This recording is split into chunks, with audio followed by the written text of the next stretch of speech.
is part 2 of the data types in Python series. In this video, we'll cover strings in Python. The contents of this video are on how to access a string, what are the inbuilt string functions, and how to combine strings. Accessing a string. So Python does not have a character data type, but a single character is a string of length 1. For example, A, B, 1, and all of these comprise of single characters, and this is a single character string. Now, in order to access a string, we use the concept of indexing. The indexing starts from 0 in Python, and every character of a string can be considered to be extracted out of an index. For instance, there is a string str which holds ABCD. Now, if we write str square brackets and 1, then number 1 inside it, we are referring to the second character in the string. If we use 0, that would be A, first is B, second is C, and third is D.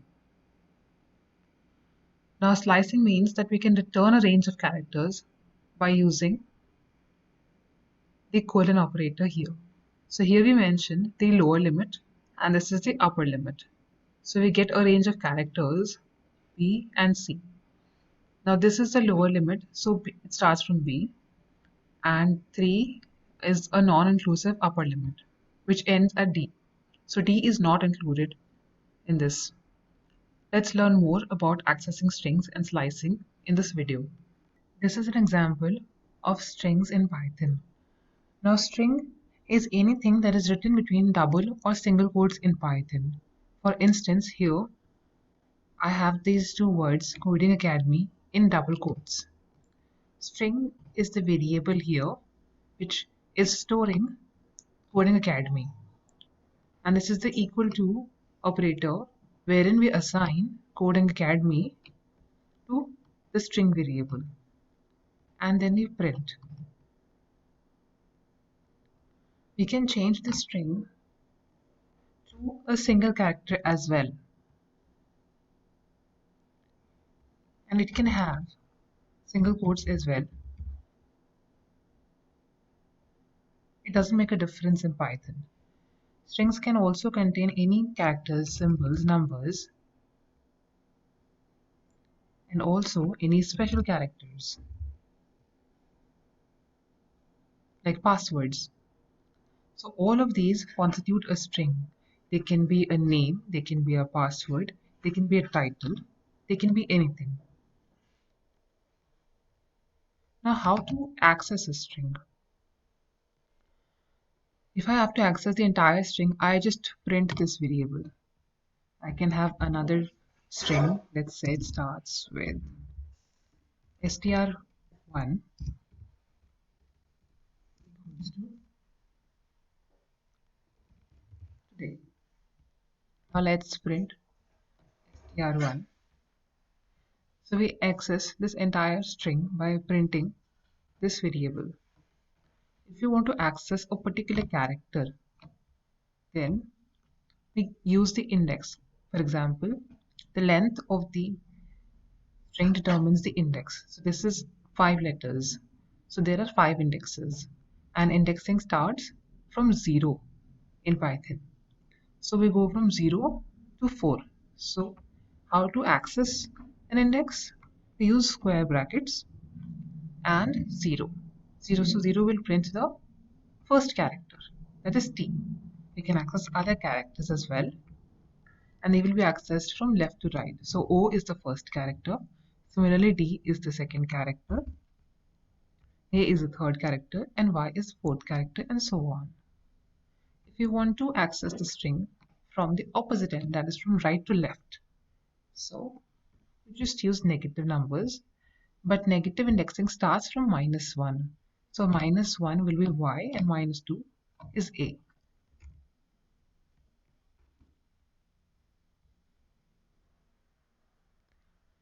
Now if you want to access only some part of the string, right, like a range from say this index to this index, and we are doing it from left to right, then O was the first index as we saw, and A is the third index. So let's see what happens. So it prints O and D. Now O was the first index, D is the second index. So you see, this determines the start index. This is the colon operator, which tells us about a range. And this portion, 3, is the limit, the upper limit, which is non-inclusive. That is, this element is not included. We go from 1 to 2. Now, if you also want O, D, and A, then we'll have to go till 4. That's how that is what strings are, and that is how we access them. And we also learned about negative indexing and positive indexing, and this accessing a range is called slicing. Now let's go over some inbuilt functions for string in Python. These provided functions by Python help us do a lot of things. For example, the length helps us calculate the length of the string. It provides us with the number of characters in the string. Lower helps us convert a string into lowercase. Similarly, upper returns the string in uppercase. Replace method helps to replace a string with another string. And using the split function, we can split our string into smaller substrings. A delimiter is a separation character on which we divide the string. They are mostly grammatical tools like comma and other punctuation marks. Then there is an in keyword, which helps us to find whether a particular character or string is present as a part of another string. Let's see these functions and the keyword in action in this video. This snippet is an example of how to use the various inbuilt string functions in Python. Now let's consider a string which says good day everyone, and it is stored in the variable str1. So in order to find the length of the string, that is the number of characters in the string, we can use the len function, len, and in the brackets we put in str1, which is the name of our variable. Now we store this entire thing, the length, into another variable. Now this variable is of integer type because it is the length, so it has to be a numerical value, whereas this one is a string kind of variable. Now when we print length, it says 15, that is the number of characters in the string. We can also do another thing, that is okay, let's comment this and let's try printing len of str1 directly. So you see, we can use this len function and inside it the variable str1 in the print function directly. So we are putting this function len inside another function and printing it. This is just a kind of shorthand to use. Otherwise, it is perfectly reasonable to use another variable to represent a function and the string inside it, and then print that particular variable. Now this was about the len function. Let's see other functions.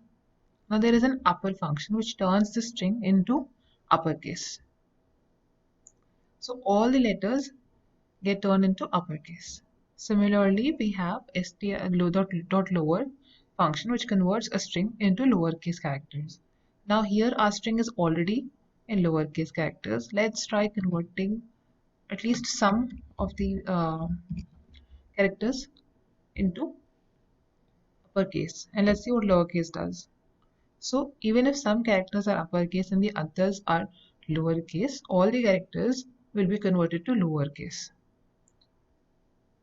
Now let's see if we can use the function replace to replace a single character or more than one character in the string. Now let's go back to our original string. Okay, so we want to replace the two characters go with these two fu.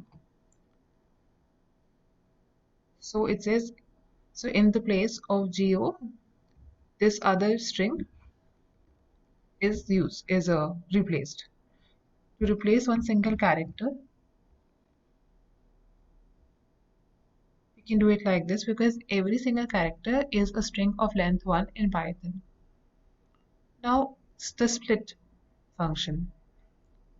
So when we say the string dot split e, so wherever there's an e in our string will get split into those many parts. So here are two e's in the string, 1 and 2. So up till this portion, it is one string, and e is not a part of that string. But you see this, even these white spaces are also a part of this string.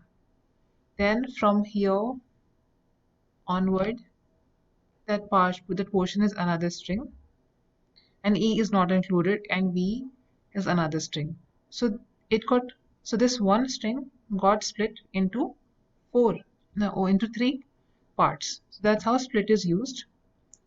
Mostly there is a delimiter. Delimiter is any character that can help you break a string into two or more parts. For example, a comma or a dot. Suppose we have a comma and there is a comma in our string right here.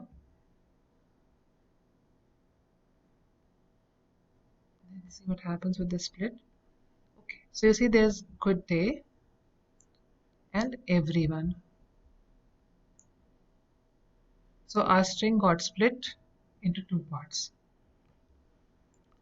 Now there is the in keyword. This is not a function, this is a keyword which is used to find if a particular word or a character or a string exists in our string.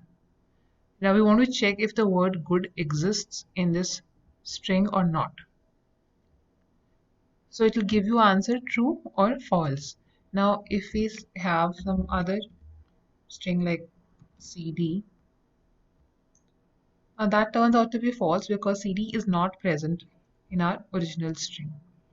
So these were a few inbuilt functions in Python related to string, and we also explored the in keyword. Now let's see how strings can be combined in Python. Now there is something called a string concatenation, which is basically combining of two or more strings. We use the plus operator to perform this operation. Usually the plus operator adds two numbers, right? 2 plus 3 is 5, but it combines two strings. That is, if we have two strings, hello and world, and if we put this plus operator in between them, then the output would be hello world, a string, a combined string. Now, why does this happen? Because it is a string data type, and different data types behave differently with the same operators. Let's see the implementation in this video. This is an example of how to combine strings in Python. We use the plus operator to join two strings. Now, this is one string hello, which is stored in the variable str1, and here is another string world, which is stored in str2. When we print str1 plus str2, we get hello world. Now this is very different from what we see with numbers. Suppose there were two numbers, like A is storing 4 and B is storing 7, and we tried to print 4 plus 7. Let's comment this for a moment so it doesn't get executed. We get 11 because they simply add up. But with hello and world, this is called concatenation and not addition of strings. Now, why does this happen? Why does it behaves differently? That is because this is a numeric data type and this is a string data type, and therefore different data types behave differently. And now when we printed these two strings together, we wanted some space, right? Because they're two different words. So if you want some space, we can we can have more than two strings together. Now this is also a string. It is an empty string. It is a white space. So now you see this is also joined along with these two strings. We can have words in between. For instance, so you see this is basically a string. If we don't have any characters, it is an empty string and it can be of any length. So this is how we combine or concatenate two or more strings.